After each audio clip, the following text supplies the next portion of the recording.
I do not support corruption.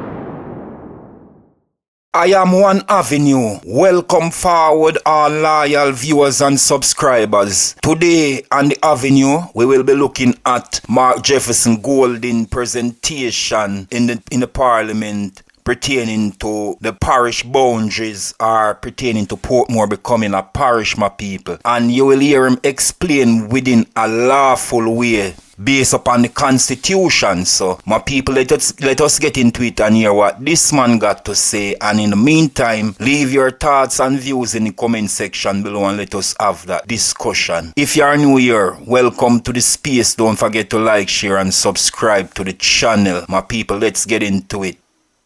Thank you very much for supporting the channel. That's all for now, my people. Don't forget to like, share, comment and subscribe. I'm out for now. Mr. Speaker,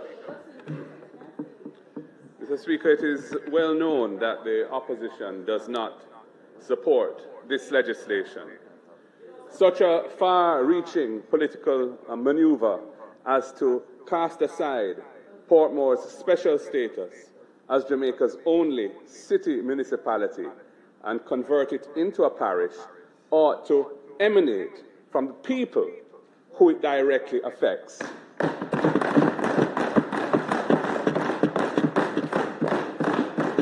It is the people of Portmore who should decide which way they wish to go. Instead, the process of consultation with the people of Portmore leading up to this point was mere political window dressing. The call for the people of Portmore to decide their future via a referendum, which has been made by this side, has been ignored. Instead, this government is ramming this legislation down their throats.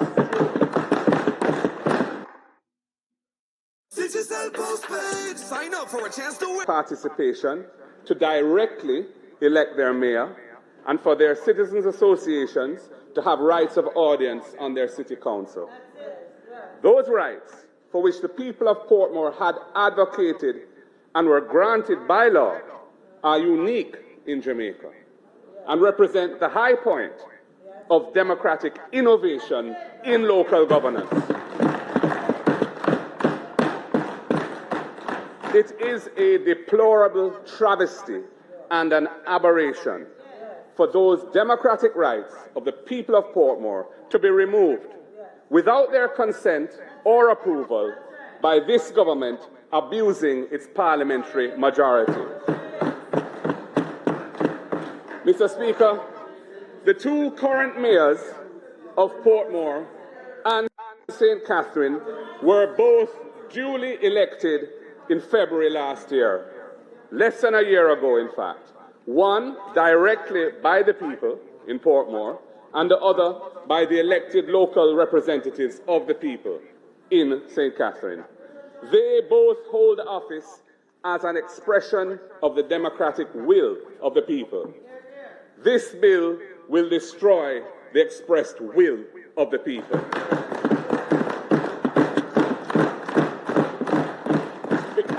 It will remove the mayor of Portmore, who was chosen democratically by the residents of Portmore, and it will also result in the much reduced parish of St. Catherine suddenly having a majority of JLP councillors so that they can remove the current elected mayor and install one of their own. That is the effect of this legislation. Mr. Speaker, it is a deplorable travesty and an aberration for this government to abuse its parliamentary majority to negate the will of the people and remove their duly elected representatives from critical leadership positions that they now hold. This bill violates the people's choice last year. We reject the abuse of Parliament to reverse the will of the people as expressed through free and fair elections. It is wrong and we call on Jamaica to stand up against it.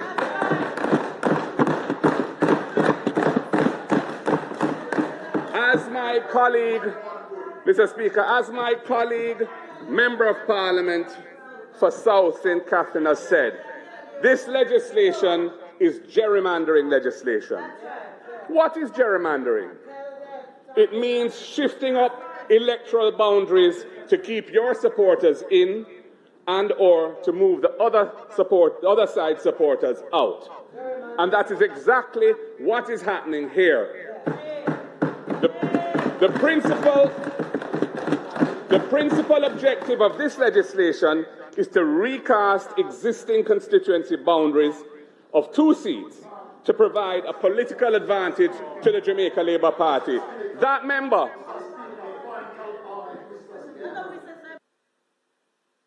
rise on a point of order, Mr. Speaker. The bill that was tabled, and I opened the debate, and we are debating, in that bill includes no provisions about removal of political boundaries. Mr. Speaker, the member is misleading the House. This Parliament, Mr. Speaker, cannot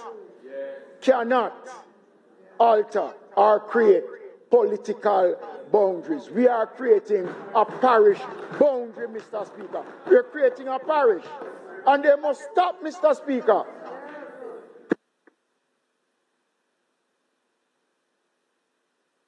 Mr. Speaker, the minister has made that point repeatedly, and it is disingenuous. Under our constitution, constituencies cannot straddle parish boundaries. And when you configure parish boundaries, as this bill does, running through the middle of existing constituencies, you are ipso facto reconfiguring the constituency boundaries. Stop deceiving the people. Stop it. Stop it. Stop it.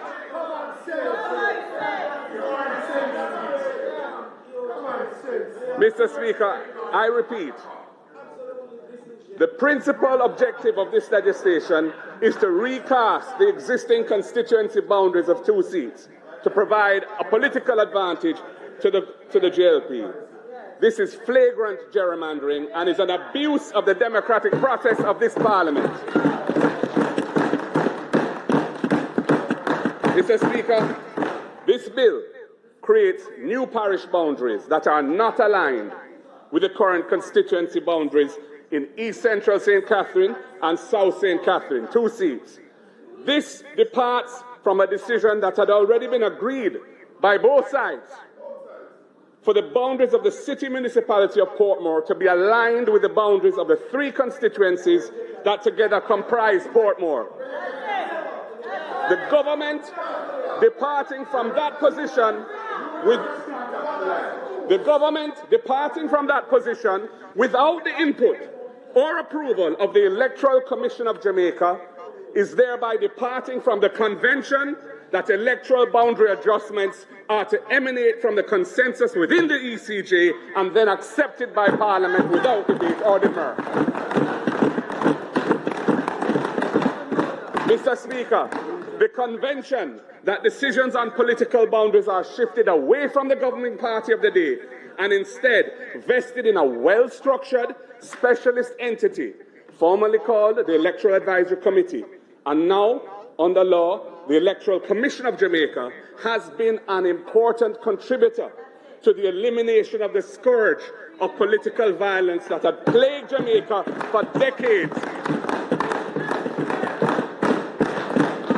and culminated in nearly 1,000 Jamaicans being killed in the lead-up to the 1980 general elections.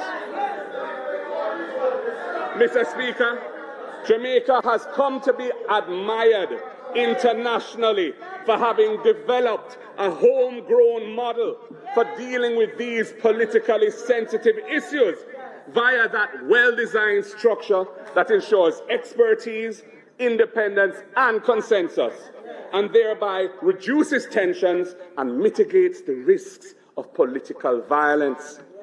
To depart from this convention will create a highly undesirable and unnecessary political schism, taking the country back to conditions from which Jamaica had happily departed and should never return. So, Mr. Speaker, we say shame on this JLP administration for taking Jamaica's political practice back to those dark days from whence we came. We absolutely abhor this flagrant violation of the well-established convention that has saved Jamaica so well since the 1980s. We abhor the emasculation of the central role of the Electoral Commission of Jamaica in setting constituency and divisional boundaries so that the government of the day cannot do precisely what this government is intent on doing here. The parish boundary for Portmore will run through East Central St. Catherine and run through South St. Catherine, excluding from the parish of Portmore several communities that are now part of those constituencies. Those communities will be politically marooned, no longer represented by their current elected MPs, but not represented by any other MPs either. So clearly, a major realignment of constituency boundaries will be required. That is the effect of this legislation. And Mr. Speaker, for this sensitive process to be preempted by the JLP government pushing through this bill for political advantage is a backward and retrograde step. And we strongly object to it, and we will not support it. Mr. Speaker, Portmore has developed into a major residential and commercial centre. It was not developed as a parish. There is no discernible benefit that this legislation brings to the people of Portmore. They have not presented one tangible benefit to the people from this scheme of theirs. As a parish,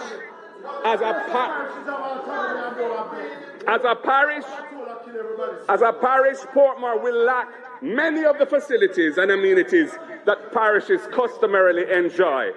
Many. It has no public hospital, no cemetery, no market, no parish court, and so on. The people of Portmore will continue to rely on St. Catherine and elsewhere for those amenities and facilities. This is legislation of form over substance, and its primary objective is political. It has nothing to do with improving the lives of the people of Portmore. Oh no, it is entirely for the political benefit of the Jamaica Labour Party. Mr. Speaker, what is happening here today cannot be supported. We will vote against it, and we will do whatever is in our lawful power to resist its implementation. Thank you, Mr. Speaker.